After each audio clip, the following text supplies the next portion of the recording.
Hello, everyone, and welcome back to another episode of the Outdoor Adventure Series podcast.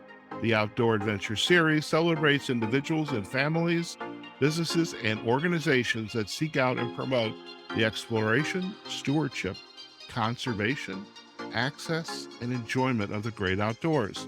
In this episode, we continue our celebration of the National Marine Sanctuaries, 50 years of ocean conservation and stewardship. Our guest today on the Outdoor Adventure Series is Grace Bottitta-Williamson. Grace is the National Recreation and Tourism Coordinator at NOAA's Office of National Marine Sanctuaries, our nation's system of underwater parks. Grace, it's a pleasure to have you on the Outdoor Adventure Series. Thank you. It is a pleasure to be here. Fantastic. Now, for our listeners, I had the pleasure to meet Grace virtually, though she didn't know I was there, when she spoke to a virtual meeting that we have with the Outdoor Writers Association of America. And Grace was on our virtual call and she was talking about the National Marine Sanctuaries. And I have to say, if I had not been on that call as well, we might not be chatting today, but I'm so glad stars aligned, so to speak. And here you are. So it's great to see you again. And thank you so much for this opportunity. Really appreciate it. Fantastic. Well, I'm enjoying it. You are guest number 4. We had the pleasure of first starting out with Michelle Johnston. We had Vernon Smith, your media coordinator. And our last episode we published was with your director, John Armour. So we appreciate him taking some time, which I'm sure is a very busy schedule, kind of like yours. All you folks that are at the main office in DC, so to speak, you, you got your work cut out for you, I'm sure. I But think our passion level matches our schedule or vice versa. I'm not sure which. So, yep. one thing I do get is there's a lot of passion going around, and in this day and age, that's a good thing. And first, before we kind of dive into your role at the National Marine Sanctuaries, tell us a little bit about your background. 30,000 foot view, how'd you get here? That third, yeah, that's an interesting one. I thought for the longest time, this is before college, I was going to be a veterinarian. And then that kind of switched to whale biologist. And then I volunteered in a couple of places, including like a whale watching boat, and realized I get really seasick. That's So a problem. I switched from that to just more holistic type ecology type classes. Still kept volunteering and trying to take different jobs and figure out what I wanted to do and what I didn't want to do. My first job was with the National Park Service, working in New York City with beach nesting birds. And then I eventually moved on and started doing more marine mammal stuff, but it was more once they wash up on shore type things. So strandings Okay. and the like. Fast forward, always worked on the coast. I'm from New York, always worked on the coast, whether it's beaches or then I became a biologist with Ducks Unlimited, working on salt marsh restoration, waterfowl habitat, again, still coastal.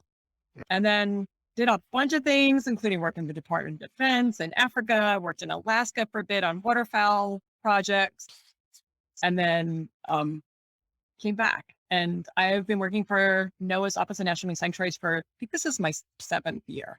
I remember. Wow. You've Yeah, had quite a few rodeos in your a little bit here and lifetime. there. I think it's funny to me. I'm from the Midwest, so my view of water, the coast, is pretty much been the Great Lakes. And I haven't spent that much time on them, which is, as I look back, I mean, it is what it is. But I wish I had spent more time and really thought about this ecosystem, the environment that's all around. But what I found interesting, what you just shared, is kind of get seasick out on the water. And you're a member of the Outdoor Writers Association of America, and we have a peer in the organization, Bridget Butler, she's the quote unquote the bird diva, and she's up in Vermont, and she was sharing when she went to school, she went to get her degree in marine biology, and she discovered she gets seasick as well. So I don't know. I just thought that's kind of interesting. I Yeah, wonder if it's, she knows Bridget. Okay. All right. I'm surprised I haven't though, but no, we haven't crossed paths yet. So, as the recreation and tourism coordinator, you have a scientific background. You've been out there working on restoration and habitat and with both marine mammals as well as waterfowl. And I get that, but what role does the National Recreation and Tourism Coordinator do at the National Marine Sanctuaries? Because I think it's a fascinating job because you probably get to go out and coordinate visits to all of these sites, I would imagine.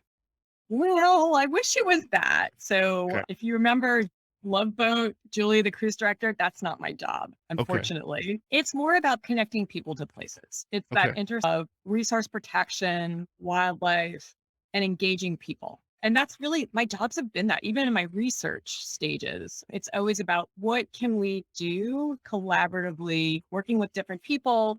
But the resource is the wildlife. The resource is the coral reefs, Right. but we need people to interact or engage with those resources so they understand them and appreciate them and Mhm. want for them to continue being there and being healthy. So largely big picture, right? For the sanctuary system, that's what I do, whether it's through partnerships or opportunities and some conversations definitely with the site level as well. But on a bigger picture, that's what we're trying to coordinate. Opportunities like sustainable tourism, working with communities together collaboratively to protect the resources of a national marine sanctuary, but providing opportunities, Okay. recreational fishing, surfing, diving.